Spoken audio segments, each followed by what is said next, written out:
The bakers of Weber's Bread present your all-star Western Theater. Drifting along, singing a song.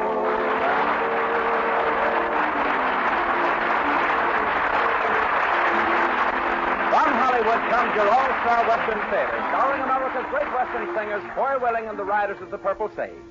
Our all-star Western Theater guest for today is the all-star Western family, Jennifer, Tim, and Jack Holt, appearing in a story of the West written especially for them. My name is Cottonseed Clark, and here are the Riders of the Purple Sage. Sioux City Sioux, Sioux City Sioux. Your hair is red, your eyes are blue. I'd swap my horse and dog for you. Sioux City Sioux, Sioux City Sioux. There ain't no gal as true as my sweet Sioux City Sioux. I drove a herd of cattle down from old Nebraska way. That's how I come to be in the state of Iowa. I met a gal in Iowa, her eyes were big and blue. I asked her what her name was, she said Sioux City Sioux. Sioux City Sioux, Sioux City Sioux. Your hair is red, your eyes are blue. I'd swap my horse and dog for you. Sioux City Sioux, Sioux City Sioux. There ain't no gal as true as my sweet Sioux City Sioux.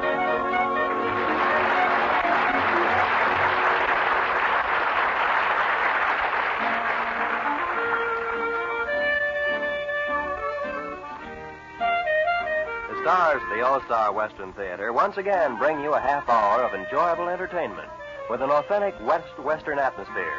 The bakers of Weber's Bread are interested in keeping alive the traditions of the Old West in song and story, for they believe those old-time traditions are a valuable part of the American scene. Good bread is an important part of the American scene, too, and Weber's Bread is good bread. It's well mixed and well baked. Its golden brown crust, firm, even texture, and distinctive flavor make it appealing to look at, satisfying to eat. Write down a loaf of Weber's Bread on your shopping list now and look for it on your grocer's shelves tomorrow. You'll find that Weber's Bread and the Blue Gingham wrapper will be enjoyed by your entire family. Buy a loaf of Weber's Bread and try it, partner.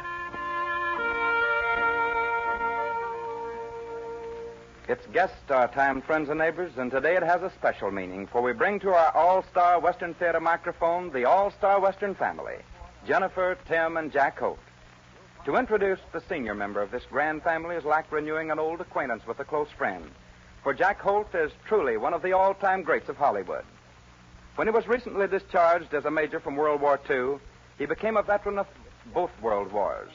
Following in his footsteps to achieve movie fame was his son, Tim, who was recently discharged as a captain of the Army Air Force, but not before he saw 22 missions as a B-29 bombardier over Japan in 4 years of service. Following Tim, there came another Holt to the Western screen, who has become one of Hollywood's finer Western actresses, sweet and lovely Miss Jennifer Holt. We are proud to present this great family of the screen in their first appearance as a starring trio in a story of the West prepared especially for them entitled Drifty. Friends and neighbors, Jennifer, Tim, and Jack Holt.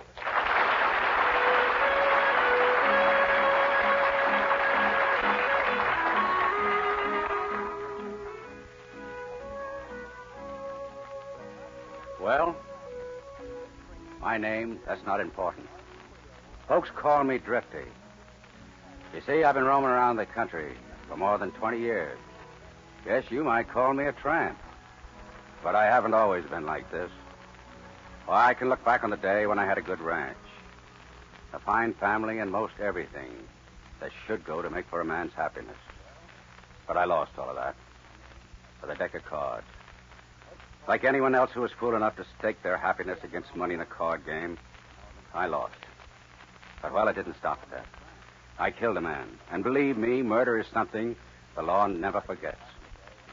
But like I said, when a man stakes his happiness in a card game, and you know that you're being cheated to boot, well, things go haywire. And you just naturally do something that you shouldn't. I had to leave the country. My wife and my family. I became a hunted man. My wife died of a broken heart less than a year later. It was as if I had killed her myself. But tonight, for the first time in those 20 years, I did something that kind of atoned, I think, in a small way for the wrongs that I had done. I helped a young fellow who was headed down the same road as I. And it gave me sort of a peace of mind and a freedom of heart. It started just a month ago when I rode into Tim Porter's ranch.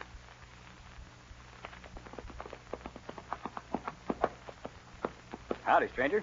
What can I do for you? You? You're Tim Porter, aren't you? That's right. I'm looking for a job, and I thought maybe I might find a place here.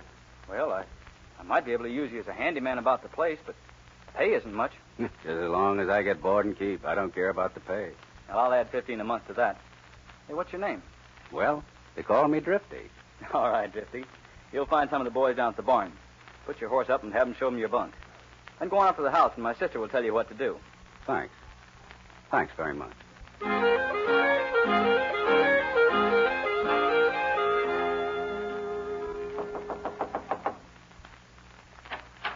Yes? You're Miss Jenny? Yes. What can I do for you? Your brother hired me as a new handyman, and he told me to report to you. Well, fine. Come on in and I'll see what there is to do. Thanks. Just call me Drifty, man. Well, that's an odd name. Where did you get it? Oh, sort of a nickname, 'cause I sort of drift from place to place. Well, I'm sure we'll get along fine, Drifty. Hey, sis, I'm going to town with... Oh, hello, Drifty. Howdy. What are you going to town for? I need to get some supplies. I'll be in early. Promise you'll stay away from Kilday's place. You treat me like I'm a child. I'm old enough to know what I'm doing. Well, you can't get old enough to sit in a card game with a bunch of crooks.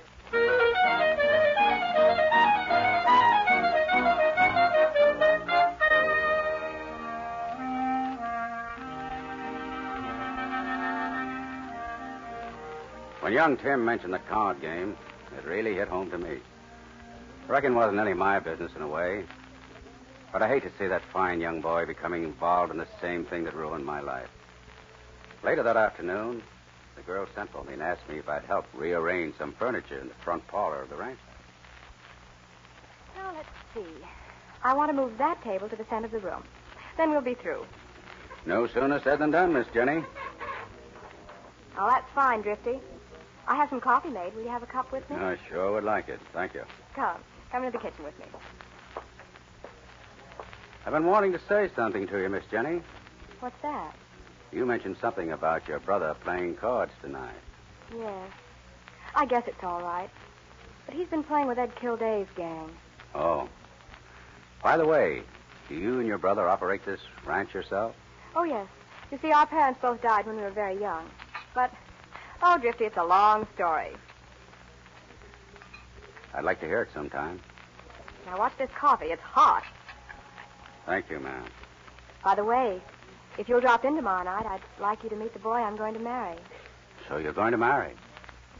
Well, just who is this lucky boy? He's the smartest, youngest, best-looking sheriff this county ever had. Oh.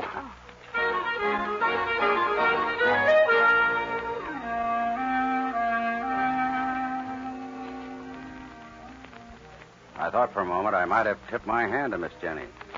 For if there's anything or anyone I steer clear of, it's sheriffs. About once a year, they generally get their memories renewed by the state headquarters with pictures and descriptions of old cases. But my thoughts turned to Tim and these gamblers he was playing cards with. About dusk that evening, I decided to saddle up and ride into town just to see what kind of a mob he was associating with. As I walked into Ed Kilday's saloon, I noticed that Tim was playing cards. As I stood there watching the game, I saw Kilday trim the boy one hand after another. I noticed that Tim looked in my direction several times, as if he resented my being there. A few minutes later, he made it very clear that he did. Drifty, what are you hanging around here for? For no reason, Tim. I just thought I'd ride back home with you. Well, I don't want you riding back home with me. Besides, you're putting a jinx on me. But you promised Miss Jenny you'd come home early.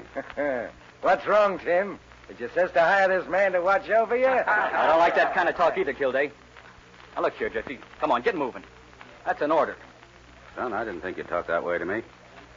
But I guess this game has suddenly got your nerves riled up. Well, then maybe this will convince you that it's not.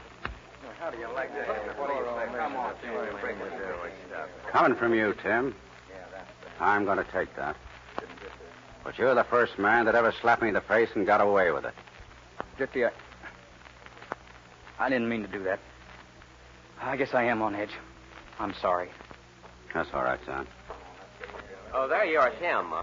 I've been looking for you. Howdy, Jimmy. I was just leaving. I wonder if you'd tell Jenny I won't be able to see her tomorrow night. I got some business on hand. Sure, Jim. This is one of my new hands on the place. Drifty, this is Jim Waters. Yes, Sis told you about him. Yes, she did. You're the sheriff. That's right. Tim, I'll try to drop by tomorrow. Okay, Jimmy.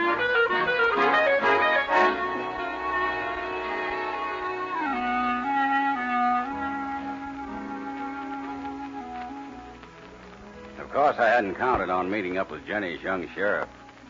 But I reckon it had to come sooner or later. I hit it mighty well with those two kids, especially the girl. She seemed to take a liking to me. Then one afternoon, I saw Sheriff Jim Waters right up the ranch. He dismounted and went into the house where Tim and his sister were. Quickly, I walked around to the side of the house, near an open window, where I was able to hear what was being said. So, Jenny, if you think you can get ready in time, we'll drive over this evening. Oh, I'm sure I can make it, Jimmy. I'll get Drifty to finish up what work there is around the house. By the way, where did this Drifty come from? Oh, he just blew in a few days ago. He needed a job pretty bad. And don't go asking any official questions about him, just because he's a stranger. Jenny's made a real pal out of Drifty. Oh, I'm sure he's all right. But I always like to keep my eye on strangers. Well, you just get your eyes off of him, Mr. Sheriff Man. Why, Drifty wouldn't harm a flea. Well, if he was about 20 years younger, I'd be having a little competition.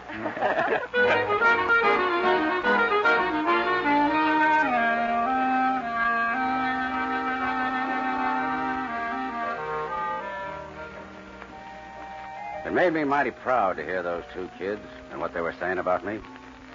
Well, a couple of weeks passed, and everything seemed to be running mighty smooth, except for one night when Tim went into town.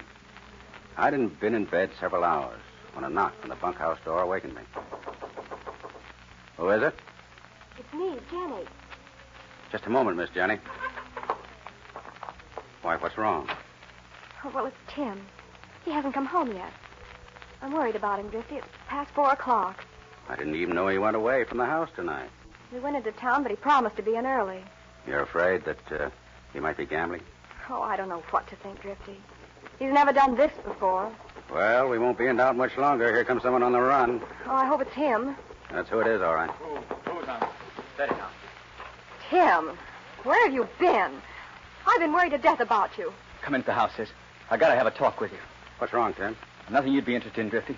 Come on, Sis. What's wrong? I said come into the house. I wish I could be of some help, Tim. You can't this time, Drifty. Come on, Sis. I stood watching the two as they walked towards the house. I knew what was wrong. Kilday and his gang had given Tim the works. Quickly, I slipped around to the side of the house where I'd eavesdropped before. I soon learned that my hunch was right. Tell me. What is it? What's happened? Sis, I've done it. I've ruined everything. You've been gambling. I've lost everything we have. Everything. Tim. Well, you couldn't have. I wrote a check for the amount of money we had in the bank, and then I put a mortgage on the place. Oh, no. Oh, Sis, I don't know what happened. I just kept getting in deeper and deeper and just trying to get out of the hole, that's all. I knew this would happen. Tim, what are we going to do? I got 48 hours to raise the money. How much is it? $5,000. We haven't a chance in the world to raise that much money. How much money do we have in the house? Less than $500. And that's for the payroll due Saturday. Where is it? Oh, it's locked in the top drawer of your desk.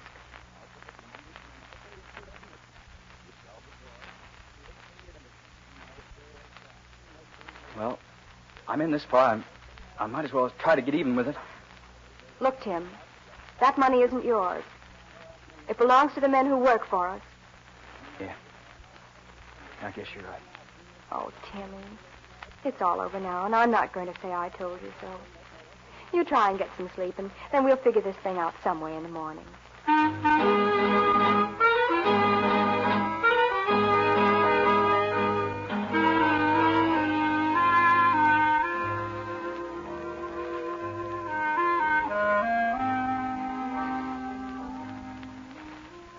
Well, as I stood outside that window and listened to those two kids talk, my heart bled for them. You've got to beat a crook at his own game. The next day, Tim and Jenny had a long conference together. Then they saddled their horses and rode away.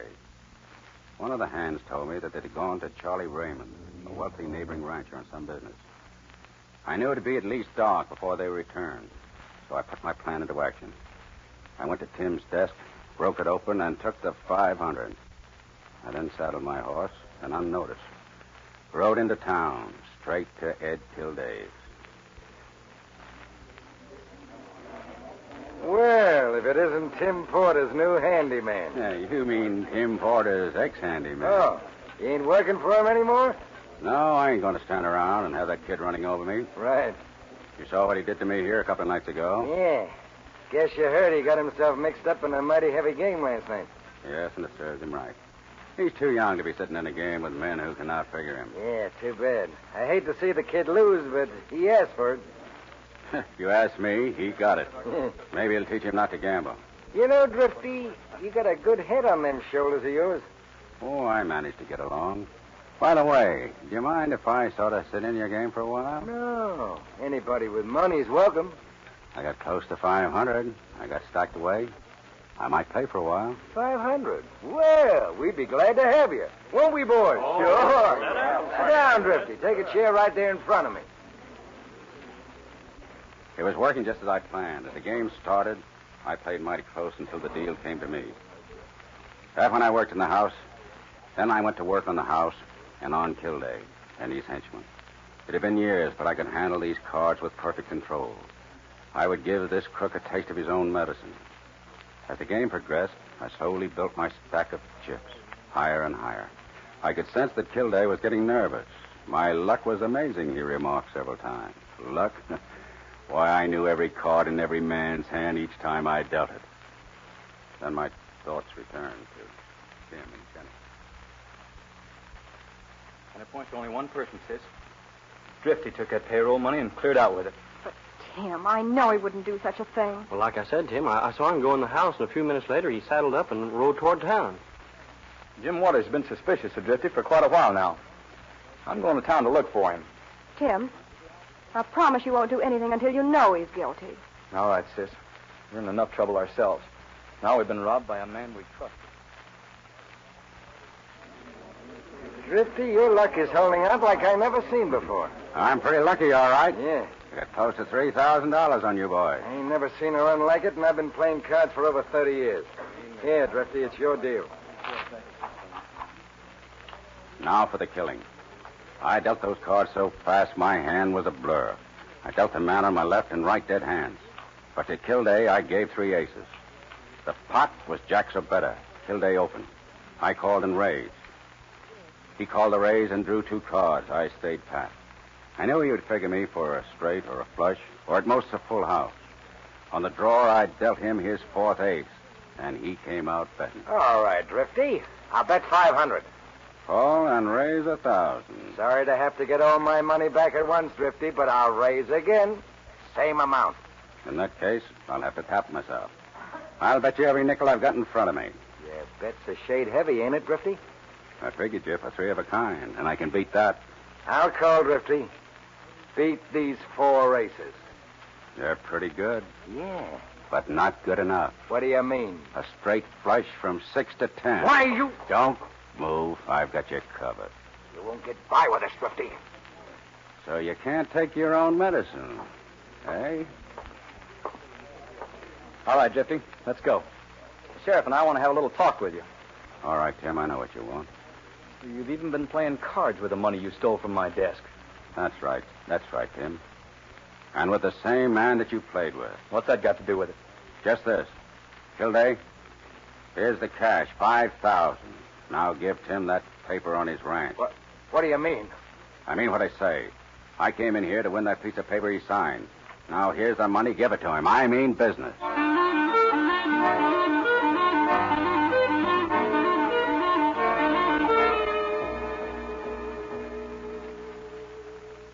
Oh, Drifty, I knew you'd come through. I wouldn't do anything but help you kids for anything in the world. Well, Drifty, you sure saved my neck. And believe me, I've learned a lesson.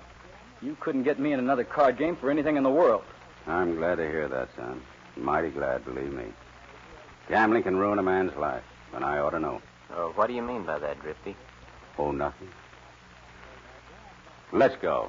Well, it's getting late. I think I'd better hit the hay. And I know you kids are ready for some rest after what you've been through for the past couple of days.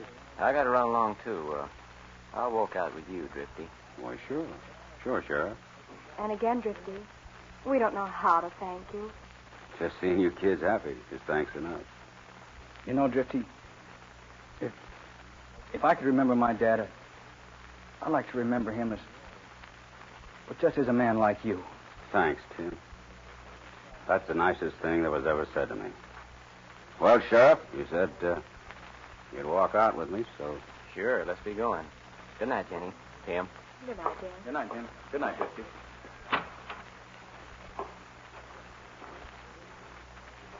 Well, Drifty, what are your plans? What do you mean, Sheriff? I'll not beat around the bush about it, Drifty. You've done a great thing for those two kids. And because of Jenny, I appreciate it. But, well... You know about me, don't you, Sheriff? I'm sorry, Drifty, but I do. It would never do for those kids to find out, would it? Drifty, regardless of what you've done in the past, I figure you've made amends for it all. If I took you in, my conscience would never be free again. If the law has to get you, then I don't want to be the man who does it. What are you getting at? Get on your horse and ride away. I haven't seen or heard of you in these parts. Thanks, Jim. And, Jim. Yeah, Drifty? Watch over those two kids, will you? That's a promise, Drifty. Goodbye and good luck.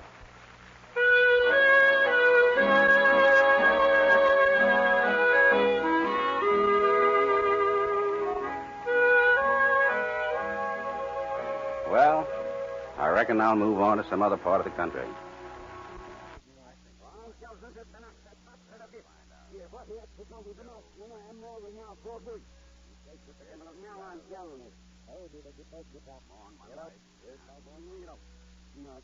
Her mother. God rest her. You see, Jenny's my daughter, and Tim is my son.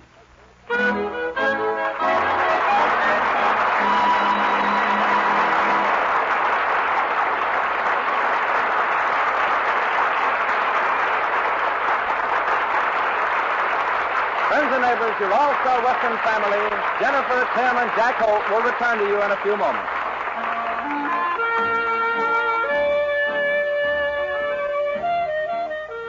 Cowpunchers who worked the great cattle spreads were saddle toughened, accustomed to hardship, and used to being alone a great deal of the time.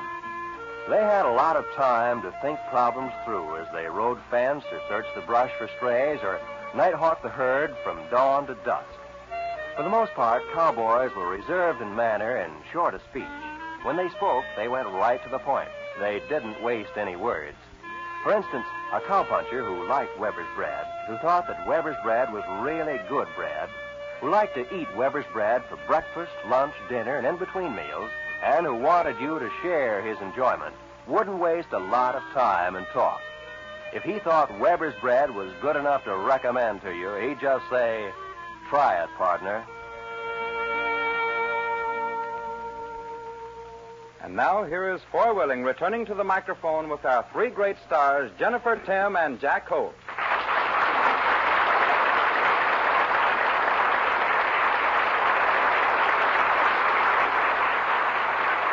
You know, we have so many stars on hand today, I hardly know where to begin. Of course, naturally, I prefer Miss Jennifer. Dad generally does the talking for the family, Foy. How about taking him on?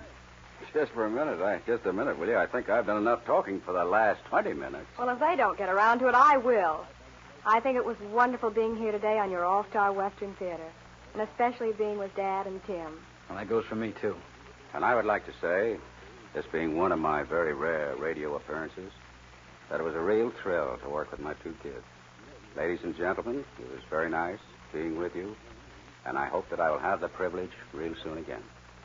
Oh, by the way, Tim, did you and Miss Jennifer have any idea throughout the story that Drifty was your father? We knew it all the time. Goodbye, folks.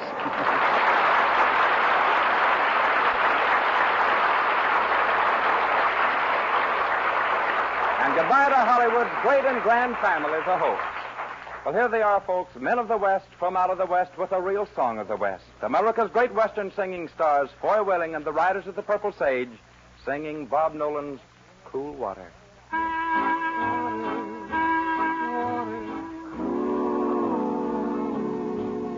All day I faced a barren way without the taste of water. Cool water. Old Ann and I, with throats burned dry and souls that cry for water. Cool water, clear water, water. Keep a moving, Dan, don't you listen to him, Dan. He's the devil, not a man, and he spreads the burning sand with water.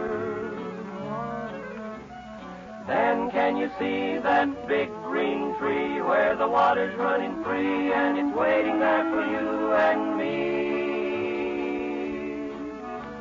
The nights are cool and I'm a fool, each star's a pool of water. Cool water.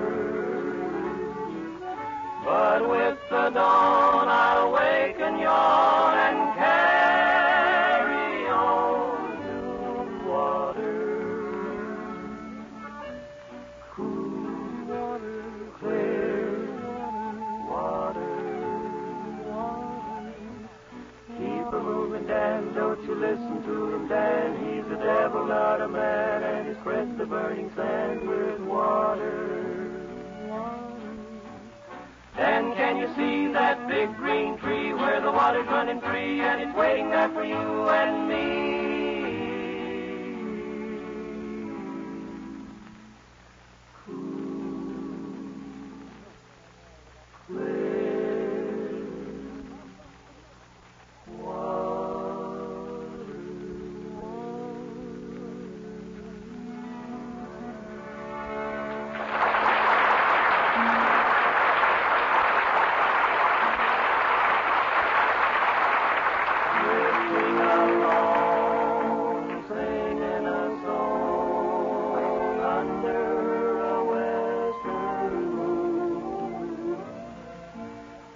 From Hollywood, you've heard your all-star Western Theater, a V.M. Bayer production starring Foy Willing and the Riders of the Purple Sage. Our guest stars for today have been Jennifer, Tim, and Jack Hope, Hollywood's first family of the Western screen. My name is Cottonseed Clark. Next week, another great star of the West and a story of the West.